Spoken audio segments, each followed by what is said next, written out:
Welcome back, guys. Another episode of Talkmen Tuesday. Angel and Sword back at it again. Sword. Angel. You're so soft. I got no joke, so we're just gonna roll the intro. Roll the intro. It's Tuesday, Talkmen Tuesday. Everybody's looking forward to the podcast, yeah. Tuesday, Talkmen Tuesday. Everybody's looking forward to the podcast, yeah. Woo! Woo! Sword, Angel. how's your running going? Running is going very well. Today it was a 5-mile day, which was so great. I loved every second of it. It was the first time ever that I ran to the end of like a treadmill, because the treadmill goes for 60 minutes and then 5-minute cooldown. And so I ended my run a little bit before the 60 minutes. I got to the 5 miles. And so then I was like, I've never actually gone all the way to the end of the treadmill. And so then I just finished it all up with like the extra, I think it was like 10 minutes with the 5-minute cooldown at the end. So it was nice. It was a good run though, but I mean, super, super sweaty afterwards. So that was the part I was not happy about. Yeah. I've never been on a treadmill for that long. Yeah. I think probably max half an hour, maybe. Yeah. I mean, that's probably what mine was before, maybe like 40 minutes or something. It was never that long. And like, I never really had any desire to go any farther than that. But it was one of those things where it was either run on the treadmill for this or go outside in feels like 107-degree weather. And I wasn't going to do that. So I took the lesser of the two evils. It's so hot. Mm-hmm. It's been wild these last couple of days. Mm-hmm. AC people are loving it. Mm-hmm. We had one of our fridges get messed up last week. And then this AC guy came to repair it. And one of our fridges, I guess it was so hot, it like tripped the breaker. So like he flipped it on. And then like was just checking the temperature and whatnot. And he did that for 3 hours. Jeez. So the next day we were like the breaker tripped again. I called him again. I was like, "Are we gonna have to like keep doing this, or like are you guys gonna be able to like fix it so it doesn't happen? Like trip the breaker. At least we know it's an electrical problem." And so I asked him not to bring the original guy back. So I was like, my dad is not happy that he spent most of his time in his car on his phone and did not fix the actual problem. He just flipped the switch. Yeah. So they actually looked at them like, we'll look at the invoice and then get back to you. And like, they sent a new guy in, and luckily the invoice literally said what he did, which I'm guessing they saw the invoice and was like, that should have not taken 3 hours. Yeah. He was probably just like, they might not call. Hopefully this does the trick. If not, like, who cares type of thing. But that's sometimes the tough part about things like that. Like, you gotta take their word for it. Like, they're the experts. Like, you're not gonna go tell them, like, hey, get back to work type of thing. But at the same time, it's like, come on, man. Like, Yeah. you can't be doing that and then having the same issue pop up the very next day. Yeah, that's the thing. I was like, so, is it gonna like break tomorrow? He's like, well, it might trip tomorrow or like in 2 weeks or a month from now, which you never know. I'm like, well, let's hope it doesn't trip tomorrow, because if not, then this does not look good on you. Yeah. We will be calling another place. Luckily, I think I've called them enough times where like you kind of know you're not an expert, at least you know what like most people would do, and like the older people, they tend to tell you exactly what they're gonna do, so you don't just go assuming that they're not doing anything. And the guy he did that, but he wasn't telling me too much of what he was doing. He was literally just checking the temperature, and it's like, we'll let it defrost, and it's going back down, and like, it's gonna trip again or no? He's like, Yeah. it might. Well, if it does tomorrow, then yeah. Come on. Yeah. You gotta give me a little more than that. I think they brought in a new guy, and then like an hour into the new guy coming in, I think they brought in the original guy to like teach him how to do it. And the new guy, I think he realized I called him and like called him out on the stuff, so he wasn't saying hi to me. Yeah. Sure, like, whatever. Yeah, I'm like, oh, great. I'm like, dude, it's like $125 an hour that they're here. Like, Yeah. my dad's not. Yeah, my dad hates it when I call them because they charge premium or like it's AC, it's HVAC, so they charge up there. Yeah. So, but the reason why they charge up there is because they should fix your problem, Yes. and you should know it's fixed. yes, Like, what's the point of charging $125 an hour if you're not doing the job? And again, you're sitting in your car on the phone most of the time, and then it's like, well, we still have a problem, man. We're a little less money in our pockets because 3 hours. Like, Yeah. If it was fixed, I'm like, fixed. I'm cool with that. But like the next day, I'm like, nope, no, it's not fixed. Yeah. So they like changed something else and checked the top, and so they changed the box of the breaker. Like maybe that's what's making it break. And so they're like, let's just hope it's not too hot. Yeah. That's when it trips the breaker. But he also did some work on another fridge, where all he did was defrost the fridge, and was like, it's just really hot in the taco truck. I'm like, we know it's hot in the taco truck. Yeah. Like, Thank you, Captain Obvious. Like, I could have told you that, and I did. So, like, we usually defrost the fridges ourselves, and that usually fix it for like a week. But now, like, we're having to do it every day. So, like, can we at least extend it to like the week part? yeah. So we might need to call them on that too, because I don't think it's getting to temperature. And he was saying like it's not getting to temperature because we're always opening it. But I'm like, but you used It's to. kind of hard when you need to be opening it and you can't leave things out. But it's interesting. But Mm-hmm. at least, I guess, with more experience with calling the HVAC people, you should at least know like how to like actually look for what they're doing, and a telltale sign that they're not doing anything instead of they go to their car and be on the phone for most of the time. Yeah. Like, at least pretend you're doing something. Seriously. Yeah. When we had like during the winter time, this previous winter, we have a boiler that, because we don't have I guess we have heating units, but like that would just spike up our electricity bill, and so we have a boiler in the basement that this house has been around since the late 1800s, and like they've used that original boiler since then. And so like we know the boiler works. It obviously does the trick.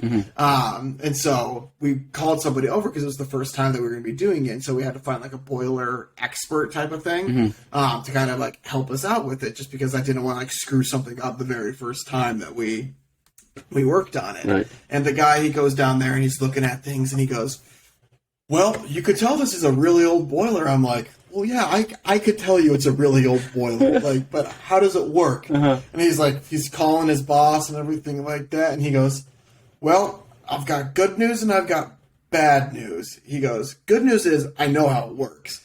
Bad news is we can't turn it on right now because it doesn't have this safety attachment that got introduced in the early 1900s for it to like stop any like random side blow ups, because apparently one house blew up in like the early 1900s, and so then they installed this safety thing. In the back of my head, I'm like, this house has been running on this for over 100 years. It's not gonna blow up, and if it does, woe is me. But like, just tell me how to freaking do it. And so he's like, and like, I can't tell you how to do it, but what I can do, like, he's like, I can't start it up for you. But what we can do is we can schedule some time for somebody to come out and give you a quote on a completely new boiler. And I'm like, and Candace is like, just do it just so we know in the back of our heads if we ever do want to replace it, what that would be. And so I'm like, all right, fine. So like he sets up the time, and I'm like, but hypothetically, if you were able to put it on, like, how would you do it? And so then he like walked me through what he would do. And so I'm like, all right, great. So then like the next day they came over to give us a quote on the boiler, and then they called us back a day later and they were like, hey, so are you interested? I'm like, no, we're going to hold off for the time being. Thanks. Then I got the boiler working, and I'm like, that's literally all I needed. But it's like, and so I got lucky and kind of went around the system a little bit there. But like, again, it's like they were going to charge us. I think we actually did have to pay like $25-$50 or something to even like have them come out there, which isn't bad, but just to give the quote. And I'm like, so I mean, I will pay you $50 to learn how to do this because I never have to call you again, type of thing. Right. But contractors, you know, sometimes, I mean, they're good at what they do usually, so they can do what they want. But yeah, you just never know. It's like get 2-3 coats, and then you're like, yeah. if one's like way off, you're like, okay, that does not seem right. Mm-hmm. But then always like the cheapest option might always be the best one either. Yeah. You always kind of go for somebody in the middle, and that's exactly what we did when we got our hardwood floors installed. I think we had 5 different people or companies come over, or 4 or 5. I think we went with the middle one, and the reason why we went with him is because he was like the most informed about everything, and like he had just redone the floors in his house, he said, and like he was up to date on like all the trends and everything like that. So we're like, all right, you know what you're doing, like you're doing it right now and everything like that. So very happy with the call, but yeah, he was like right in the middle. We're like, if we do the cheap option, there's a reason why it's cheap. If we do the expensive option, there has to be a reason, and there wasn't. So we're like, we're gonna do the guy that we trusted and kind of like talked to us the most. So To tell you, when we were building the store, we got a quote from one company to do the kitchen. Is it the bell, the air bell, where like all the air goes through it? Is that how you call it? like the vent, yeah. system. Yeah, that vent system, the kitchen vent. It's fairly expensive, but they quoted us a certain number when like somebody wanted to check on it from their company, and then like a week into the project, not even a week, probably like a few days into the project, they're like, we have to like quote you again, and the new quote was like, I want to say 3 times what they originally quoted us. Ooh. So I want to say the kitchen vent system, they quoted us for like 19 grand, right? And then like 3-4 days in, they were like, it's actually gonna be like 60 grand, and we're like, what? You can't do that. We agreed on this. I wonder, like, I feel like it's one of those things that there has to be like, there's definitely some like trust involved with it, and I feel like they can only up the quote really if like maybe a cost in material changes, or if like they run into an unexpected problem. Like there has to be some reason. They can't just be like, you know what? No, I know you went with us because we might have been like the middle choice, but we're gonna bump way above those other people. Because we're already starting the project. So what are you gonna do? A few thousand we might understand, but then like 3x it, we're like, what? Yeah, that's wild. They quoted us like 59 after that, and we're like, we're gonna hold off on you guys. And so, like, we just called up a local restaurant owner who he just had a new place, and we're like, who did you guys use? And so he like got us who he used, and he also recommended that the company that we first hired said we had 2 vent systems on for like it to be on code, and the restaurant owner is like, no, you just need 1 like vent system working. You don't need the 2. He like his restaurant, he only uses 1, but he has 2 working vents. He's like, you only need 1. Like, I don't even use both of them. Like, that's good to know. We only need 1. Yeah. So, we ended up we cut through the system. You hire a guy who works for those companies and wants to do it as a side gig. There you go. Trust too. They can trust that he actually has a fairly good experience with that company, and so he'll definitely quote you lower if it's his side thing, especially during the holidays when they want to get like a few extra bucks for like holiday shopping and whatnot. Like, yeah. So he charged us way less than the original quote, which my dad was like, yeah. He ended up buying the supplies, and the other guy knew how to do it because he works for a company that does that. So he just did it on his like time off, and it was like basically my dad even said it was half off the original quote. That's wild. Yeah, that's wild. It's one of those things. It's so funny that you mentioned that, because when we went through like a contracting company when we moved our laundry room from the basement to the first floor, and like they sent out a guy who worked for them, but like he was his own contractor to do it. And then as he was leaving, he's like, yeah, if you guys have any other projects, feel free to reach out to me directly for it, and I'd be happy to help. So he's like, don't go through them again, like if you have other things. So, it's funny because they know, they would rather, like, they're there, they're making the connection. They're like, hey, if I can get business on my own from this, like, because they probably take a percentage, like, the company probably takes a percentage out of what he makes just to make, obviously, some money off of it. Yeah. So it's interesting. So, and actually, a mailman said that's what the mailman's brother also owns a restaurant, and the mailman's brother also said that's like what he did. He got somebody from like a local company that does it. And he would do it on his time off.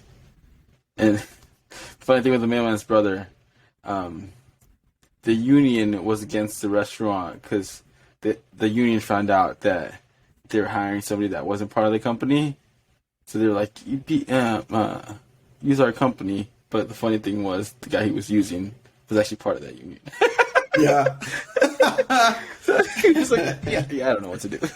Yeah. He's like, I'm just going to keep going with this. Like, you can be mad at me all you want, but... It's like, that guy who's working on it is part of that union. Like, this is interesting. Oh.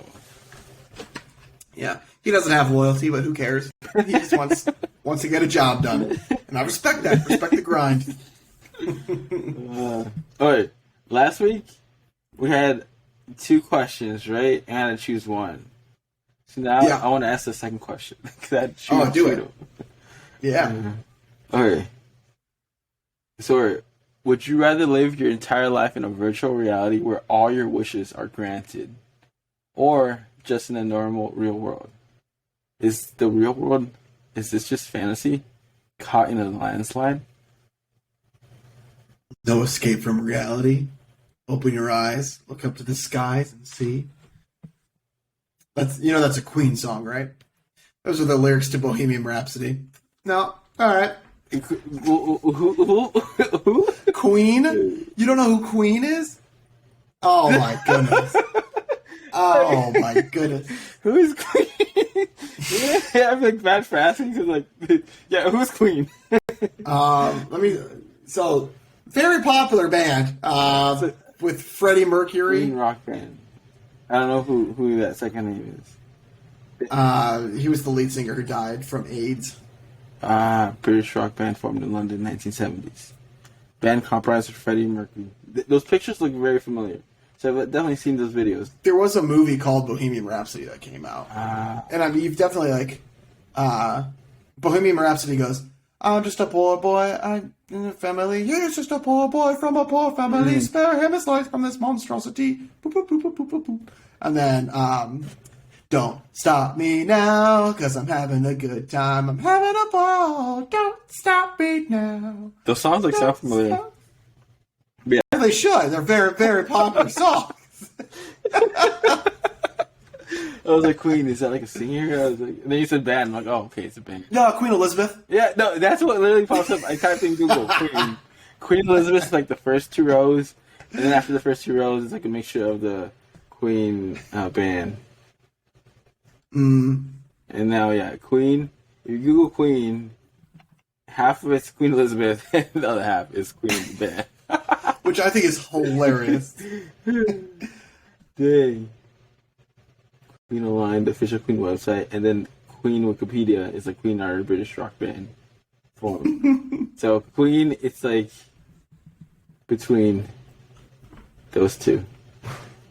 I recommend watching the Bohemian Rhapsody movie. It's actually really good. On Netflix? It's got really good music, obviously. It's all Queen music, so... But is it on Netflix? Or where is it at? I don't know. I don't know if it's on a streaming service. Because it was in the theaters.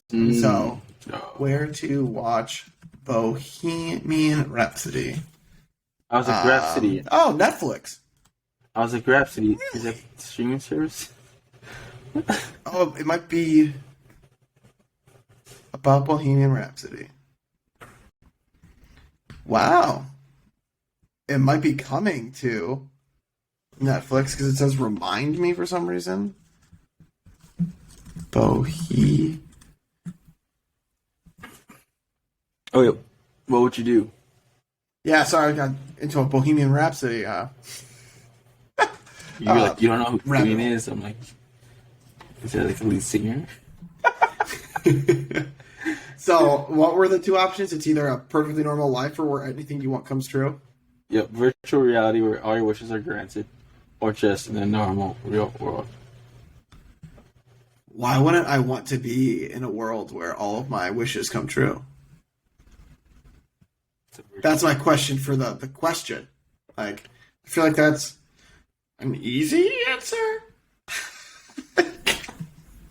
It's virtual reality. Does that mean just in that virtual reality all your wishes come true? once like the headset comes off? What happens? Oh. So it's just a fake world, and then...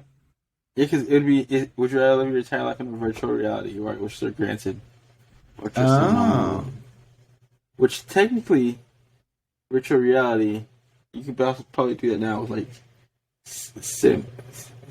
What's that popular game? Like The Sims. The Sims. Yeah, that's how I would take it. But yeah, no, I think that's the right way to look at it. I'm gonna just live a normal life then. I mean, it would be great, but then when you take the goggles off, then you'll be like, well, I don't want to be here. I want to be back in my virtual reality world. Mm-hmm. And then I feel like you would just be depressed whenever you weren't in the goggles. Mm-hmm. So I'm just gonna. I thought it was a very easy decision, but then when you explained it to me, no, you know what? It still is an easy decision, but the other way. Like, you have to take the goggles off to go to the bathroom, and I go fairly constantly, so I take the goggles off. There's actually a guy who he lives in virtual reality. Uh-huh. He lives in VR. He in his bedroom he has like a makeshift bed. He's got his bathroom in there and everything, and so he never takes his goggles off, and so he just lives in VR. Oh. Like, I couldn't do that. Like, I don't know. Just no. Oh. Ooh. Alright. These questions are fascinating for me. Sorry. Would you rather have a horrible job but be able to retire comfortably in 10 years, or have your dream job but have to work until the day you die? How much can you put up with? That's the question.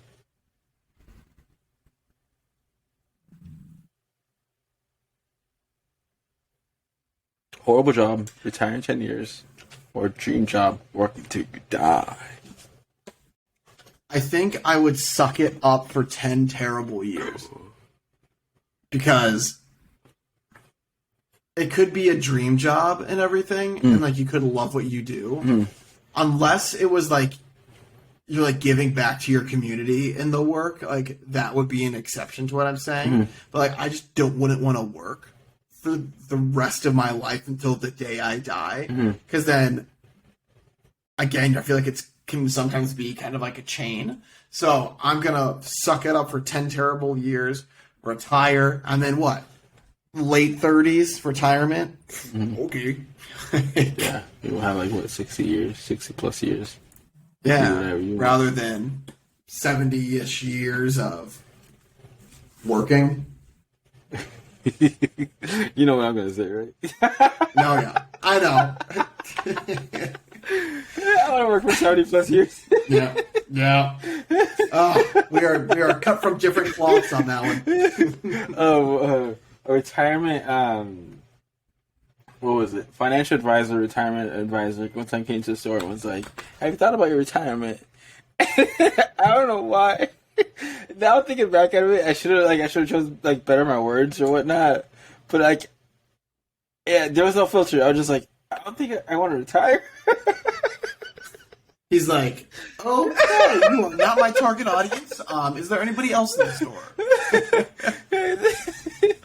I was just like, yeah, I just don't see myself retiring.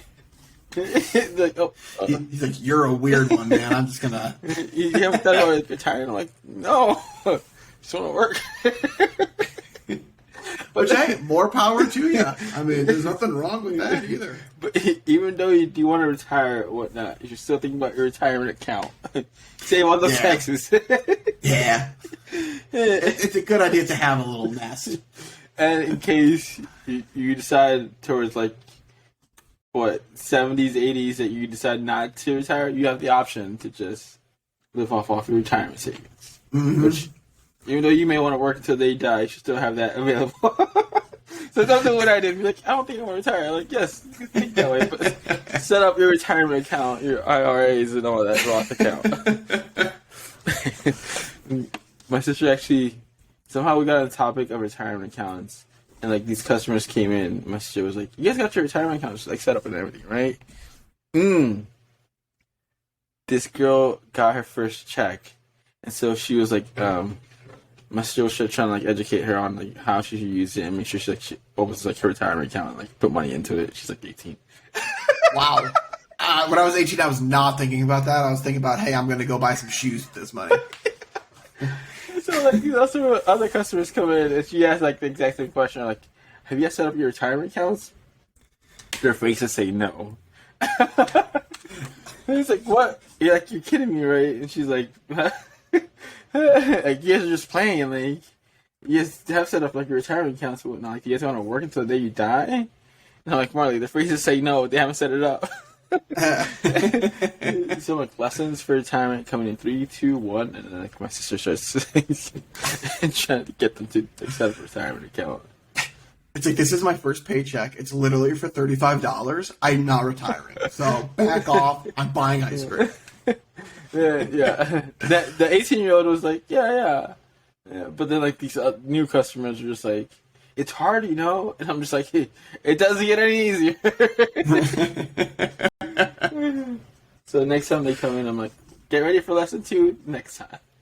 You're not retired yet? Oh, man.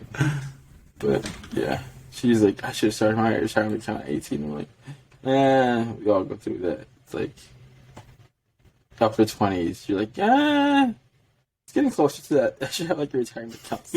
So at least set up. And like, yeah. I want to say I started mine when probably it would have been when I was 20. Oh. Just because that was when I got my first full-time internship. And so then I had that from there. And then 21 is when full-time, and so it was through my company and everything. So it was automatically set up for like your company. That's smart. Yep. Like, it's not automatically you opt into it, but that's smart. Then you just because if you take that out of your paycheck immediately, it makes a big difference. You're not tempted to spend it. Yeah. You're like, extra $500 a month. Put that away. Yeah. And then you just get used to it not being there, and then it's like, okay, this is the norm. And then you check it out later. I saved this much, or like, yeah, that. What's in your account? Okay. Who's your financial guy? Vanguard. No, I'm sorry. Like the author that you buy books from. Oh, shoot. You bought like 35 of this guy's books. Ramsey, yeah. Dave Ramsey. Because there's another cook guy. He's like, oh, is he coming? Yeah, Gordon Ramsay. But I saw a video of Dave Ramsey, and he was giving financial advice, like, just over the air and stuff like that to people that were calling in. And one guy, he was like, hey, so I just finished orthopedic school, and I wanted to get your advice because I'm in a little bit of debt, kind of what to do. And he goes, well, first of all, congratulations on finishing orthopedic school. How much debt are you in? The guy goes, I added everything up, and I'm about $1 million in debt. And he goes, you're $1 million in debt? And the guy's like, yeah. And Dave goes, well, I am just going to be brutally honest with you because it sounds like a lot of people haven't with your finances. He's like, you're going to have to live like you are a broke college student for a very long time. He goes, and what I mean by that is I'm talking about like carpooling for transportation. I'm talking about ramen noodle dinners. He's like, if you want to go on a vacation, don't, because you can't literally afford it. He's like, you're $1 million in debt. And like they got done with the conversation. And the next guy calls in. He goes, hey Dave, I'd love some advice from you. I'm currently, he's like, $25K in debt. Want to kind of know the best way to budget. And the guy goes, wow, I know that $1 million guy is wishing he was in your shoes right about now. But $1 million in debt. Oh my gosh. That's insane. And like all from schooling, it sounded like too. Like that is just wild. It's crazy how a bank can actually approve that $1 million in debt. Yeah. Which, after getting that degree, he could end up being like, I don't want to become whatever like he studied for. I'm like, Yeah, an orthopedic. Like, what if he's like, I don't want to be in orthopedics anymore? It's like, well, you got to. yeah, $1 million says you have to. Or else you're going to be flipping burgers for even longer in order to make that up, which nothing wrong with that, but it's just time that he does not have because of this. Like that's $1 million. Oh. I'm looking at orthopedic average salary. Whoa. Okay, ZipRecruiter says 280 to 350. That's also probably an experienced one because he probably still has to go through like residency and all that stuff, which is usually I think like 5 more years or something. Like so, like residency programs are usually very long, and then too again rent and all of that stuff depending on where. So I'm sure that that's like an established orthopedics professional, Orthopedic surgeon. Yeah, Like if they depends if they actually own their own practice or whatnot. yeah. But then you get into the whole like, dress the part of an orthopedic, get that nice car, and like no. Yeah, he's gonna probably be using like a smart car or something for the longest time. And one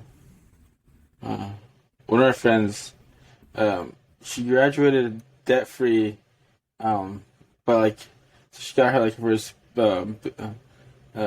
real job, and that company offered like a loan program for like, you to get like a new car or whatnot, and you gotta get up to like 25 grand to get a new car.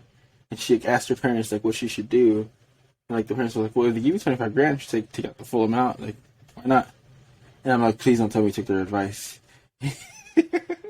And she's like, yeah, I took their advice. So she was like, she got a loan from her company to get a car. I'm like, I don't know how to put it nice. I'm like, don't tell me you took out a loan for a car. You graduated debt free, and you just went out to take a loan for a car. Yeah. As soon as you send those paperwork, it goes down in value. Yeah. But that's what most people do, though. Yeah. I mean, it's one of those life experiences too. Like you don't know better potentially unless like you do all of your research. It's just one of those things. Hey, I've got this money now. I can buy a car. It's like just save up, just live by your means for a little bit. Save up, and you don't need like that fancy-ish car. Depending on whatever she ended up getting, like you can be fine with any car. My friend had like a big nice car, and I'm like, check this car out, it looks so nice. Meanwhile, I'm still driving my high school car.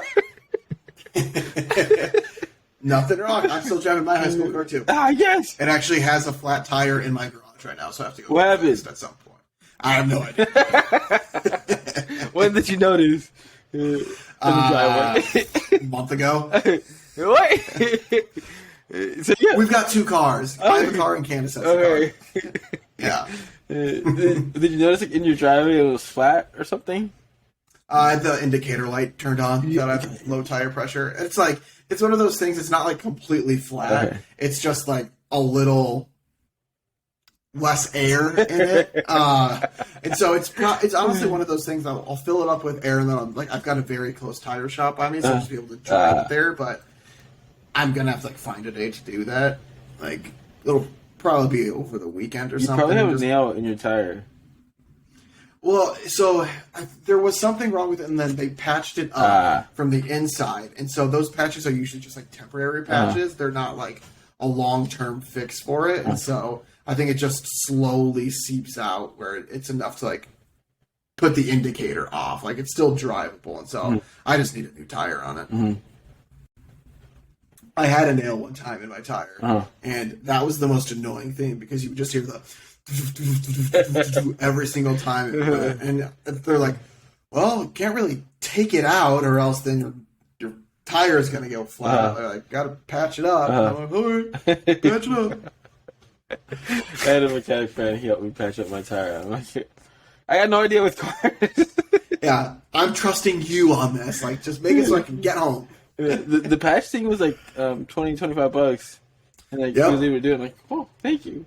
It should be good. It was good.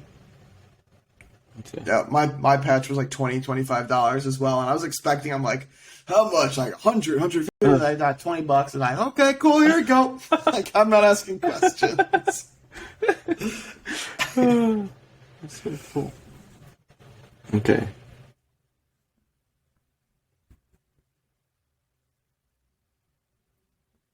Oh my goodness. Okay, sorry. This might be that has to be the question of the day. Yeah, let's Oh do my it. goodness. Sir. Okay. Would you would you rather be forced to kill one innocent person or 5 people who committed minor crimes? This is a great one for figuring out how much you value the law over the individual. Oh my gosh! Wow, we go from a VR world or just a normal world to killing people. 1 or 5? 1 or 5? Oh, it's not that easy. And you know it's not that easy. Innocent or minor crimes? Oh my goodness. What are minor crimes? I mean, I'm an ass whatever way I choose, but I feel like I'm a bigger jerk if I kill an innocent person. Because, like, they didn't do anything. And, like, a minor crime, that could be something like a speeding ticket or something. So, those people didn't deserve it either. But, like, I'm going with the 5 people. I'm sorry, people. On all those 5 families, I mean, I'm going to have to do that. And I am so sorry. You could kind of justify it a little bit better. I mean, that you have to find some way to justify either one of your choices. And I feel like it's either, the justifications are either it's 5 people that I have to kill, or it's 1 person instead of the 5. Like, there's really no. So it's like either I'm killing people that did something or less people.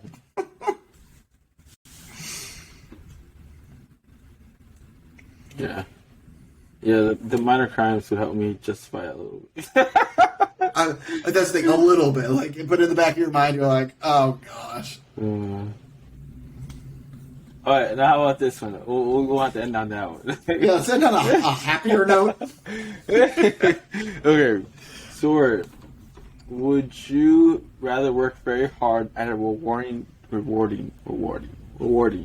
job, or hardly have to work at a job that isn't rewarding? This one gets to the sense of whether you get more meaning from work or your free time.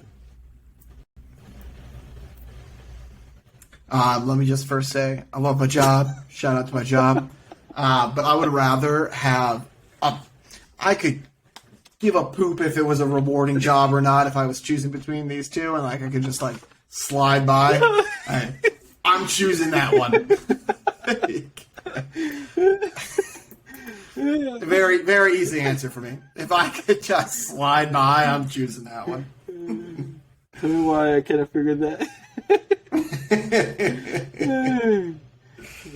It's like also again though. Wait, I want to clarify though. If it's something that's bettering society, like if it has nothing to do with society, it's just a rewarding job because it makes me feel good. Like, screw my feelings. But if it's like, hey, you're gonna do this job and like you're gonna help the orphans in the world, like I'll work hard for that cause. But I'm just assuming I'm a paper pusher or I'm feeling good about myself because I'm making good bakery items or something. I don't know, but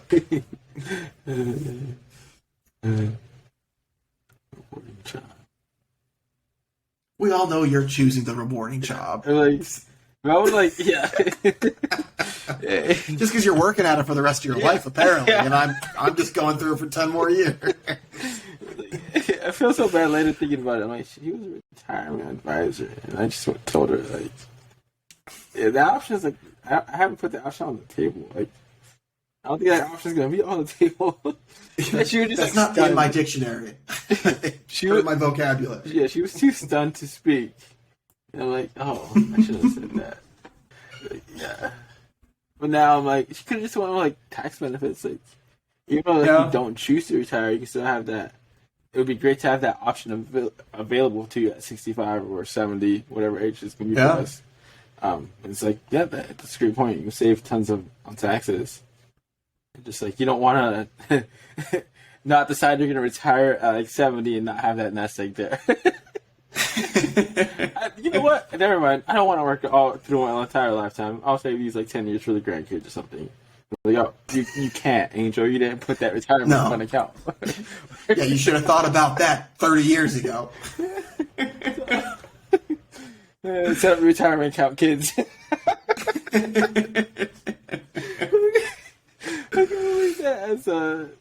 You didn't answer the question. Did I not answer the question? No, you didn't. Well, I assumed that you're choosing the rewarding one. Yeah, but... rewarding job. I work very hard at a rewarding job. I just, I figured. I don't see myself not working for like very long hours. I was like, maybe one day I'll like work the 40-hour thing, and I'm like, that would call like my retirement type of thing. A day off. It's gonna be your retirement. Well, you know, like some business owners do that. It's like, yeah, they're like somewhat retired, but, like they like sell their business like the family members or whatnot, but they're always right there. Yeah, like popping in. That's and your out. goal. Yeah. You'll be in the back room just chilling. Hey, how's it going, guys? I'm here at 6 a.m. ready to go. The owner of where we used to like rent out. We get in there at 7 in the morning. The guy was already there in his truck when we were like parking at 7 in the morning, just checking out the place. Like, dang. He has a whole street named after him. He has several businesses, and it's like, what is he doing at 7 in the morning on a Saturday? I'm like, I kind of want to do that too. He's plotting his next business venture. Yeah. I find that intriguing. That grind is how you get a whole street named after you. Just saying. Yeah, he has a whole street named after him. People want him to be in like politics, but apparently there wasn't necessarily a great story between him and his wife in the early days, and he didn't want to like expose her to that kind of like media press because they might dig that up later. They dig everything up. And he's like, yeah, guess his wife's not gonna look too good in the eyes of the press. It's like some early things happen early in the like relationships. Oh, yeah. Plus, well, good on him for realizing that. Plus politics. It's politics. Yeah. It's not for everybody, myself included. Yeah. No. We'll go with that question. Yeah. So the question of the day is, Angel and I are taking two different sides on this, but you guys let us know what you guys are deciding on for your answer. And the question is, would you rather work extremely hard for something that is very rewarding, or would you rather just basically coast on by for a non-rewarding job? So you can let us know your answers in the comment section below if you're listening to us on YouTube, or if you're listening on one of the podcast platforms, you can email us your answer to talkmentuesday@gmail.com, and we'll read through those. And then this actual segment too today was brought to us by Angel's financial advisor. So are you looking for a 401k plan? Well, start today. And so just as Angel's financial advisor, retirement individual, talk to us. We want to know what you guys want us to talk about next week. So let us know any topics that you want us to cover, and we'd be more than happy to do that, as well as any tips, tricks, feedbacks, always hoping to improve for your listening pleasure. But let us know again your answer to the question of the week, and we will discuss those more next week. But in the meantime, everybody, stay safe. Social distance, give somebody a hug, and make sure to tell somebody you love them. But we will talk with you all next week. Thank you, guys. Peace.